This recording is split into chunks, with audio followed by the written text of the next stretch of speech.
Hi there, my name is Mallory and this is I Wonder About Things.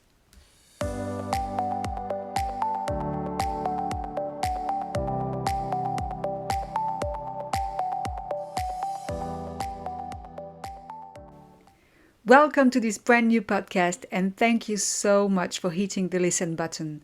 I am so grateful, really. This is my first podcast and it means a lot to me.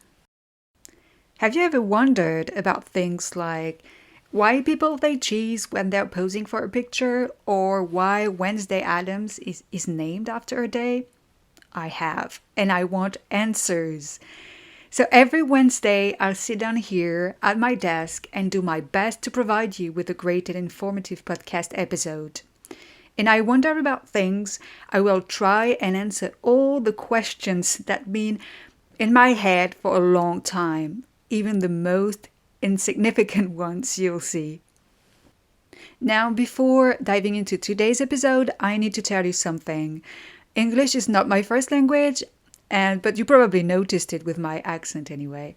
I'm French, and I could have recorded this podcast in French, but from as long as I can remember, I have always been interested in the English-speaking world and the English language.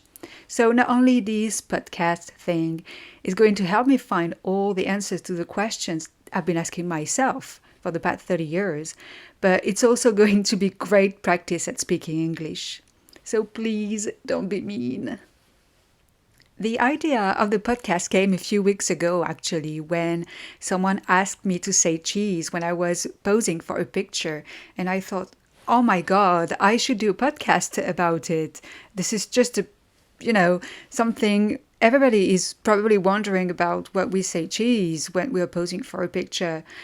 And each episode will be about one thing I'm wondering about. Because, I call myself the queen of questions. I'm always thinking, wondering, pondering, and sometimes about the most insignificant things. And this can be exhausting at times, but since I love learning about new things, I'm always eager and happy to find out about stuff. So here we are, episode 1 of I Wonder About Things. Are you ready? Because I am.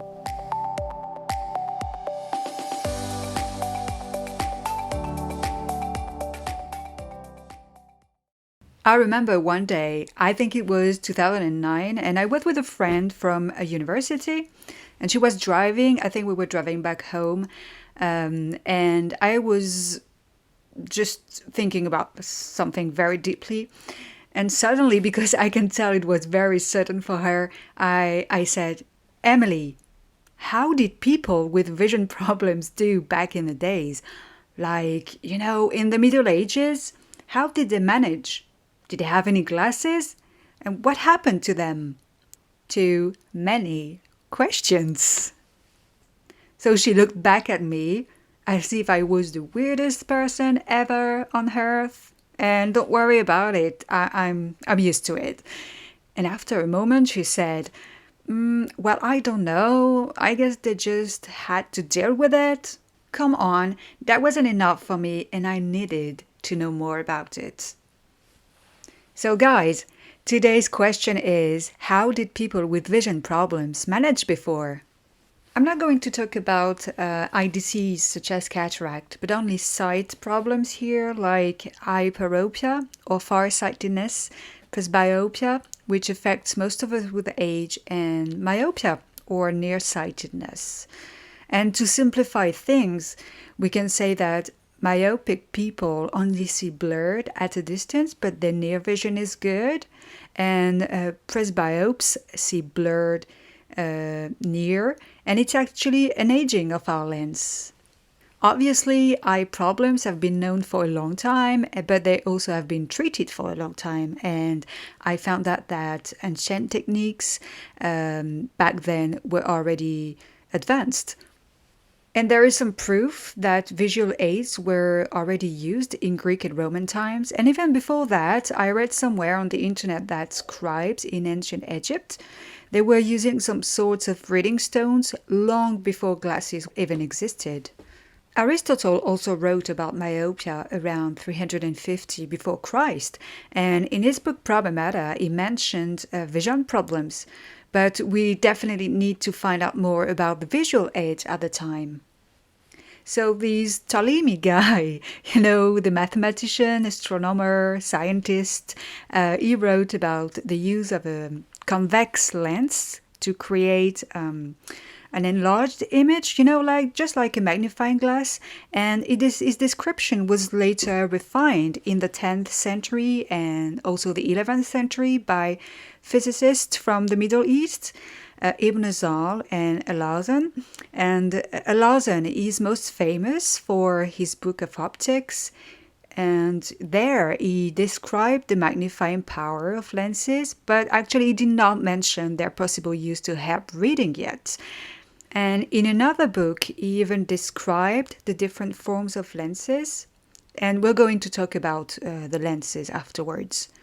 So just knowing that and reading about that, I was really impressed that, guys, I am so naive. So around the same time, what we call reading stones were developed, and there weren't any glasses yet as we know them today, obviously, but basically, as I said earlier, there were some kinds of magnifying glasses that were put on the document to be read. So reading glasses, in a nutshell. Now I'm going to answer a question that is really, really, really important. Who invented the glasses? Well, I'm going to disappoint you because no one knows who exactly invented glasses, but it's said that Italian artisans made the first lenses in the 13th century, so we are in the Middle Ages. And to be more specific, in northern Italy, because northern Italy at the time was a hotbed for glass production, and so it makes sense, really. And historians believe that Italian monks could have made them popular. Now, you understand that the primary purpose of these rudimentary glasses was to help people read and not to treat myopia. And very few people had access to written documents at the time. So glasses were reserved for monks who were used to reading these ancient manuscripts and copy them. But you know what came afterwards? Mr. Gutenberg and his printing press. So it wasn't until Gutenberg and the printing press in the mid-15th century that spectacles became widespread. More and more writings began to circulate, and the explosion in book production was followed by a great demand for glasses. And let's just imagine the lenses were placed 2 by 2 and they were fitted into wood or iron. And the glasses could be worn on the nose, although they frequently needed to be held with one hand. So still not our modern eyeglasses. These would come into the scene much, much later. Until then, the lenses were convex ones and they were used for hyperopia and presbyopia, which is age-related vision loss again. You know that there are 2 types of lenses, right? You've got the convex ones, the converging for farsightedness and presbyopia, and the concave lenses or diverging for nearsightedness. And the concave lenses for myopia, they were developed later in the 15th century, and one of the first known examples of an held concave lens appeared in an early 16th century portrait. It was the portrait of Pope Leo X, and it was painted by Raphael. Raphael, such a genius. Listen to that. I read an article about the painting, and one expert said, quote, because of the way the lens is held by Pope Leo X, you can see through it, and the artist has captured the effect that the glass has. So it's possible to say that it is a negative lens for the use of a person with myopia. End quote. Amazing, really. But I can hear you there.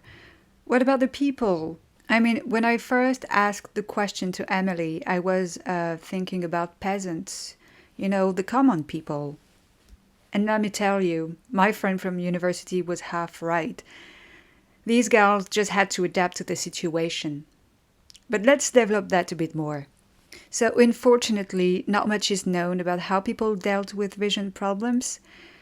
I guess for those with presbyopia, which again is mostly due to aging, well, let's be honest, very few of them lived past the age of 40 or 50 years old at the time. And those who did would probably be helped by family members to, I don't know, sharpen the tools or do other work close up. And myopic common people would be much of a big deal. They would not see well at a distance and from an early age, and they probably had a hard time and even considered as weak people, I guess. If we are talking about early human history, when people were hunters or warriors, it would certainly have been hard for them to hunt and spot threats, and they would have probably died sooner. As part of the tribe, I guess they would probably have been left behind, but we must not forget that myopic people could also perform up-close tasks, and if they developed a particular skill that allowed them to work up close, they would have sewn the skins, for example, and they would have been able to do precise, detailed work as well, like painting or carving. But again, I'm sorry, I guess they just had to deal with it and adjust and make accommodations and also rely on their other senses more. We shouldn't go without saying that myopia rates have drastically increased in recent decades, and some researchers started to speculate and say that myopia may be something of a modern condition. Some researchers refer to it as an epidemic, and others claim that hereditary factors, an increase in reading, obviously studying and screen time are the main causes. And that makes sense. You should know that nearsightedness was reported as relatively uncommon in the past, but this skyrocketed as the literacy rate increased. And as a consequence, but also thanks to major improvements in optometry and in, well, science in general, there were more and more frequent eye exams. And speaking of eye exams, I just want to add here that even if I've asked how people with vision problems did back in the days, I don't forget the fact that there are still today a lot of people dealing with myopia who don't have access to eyeglasses, and that's a shame, really. I did a lot more research about the topic than I did back in 2009 when I asked the question, and I thought it was really interesting. I learned a lot, and I hope you did too.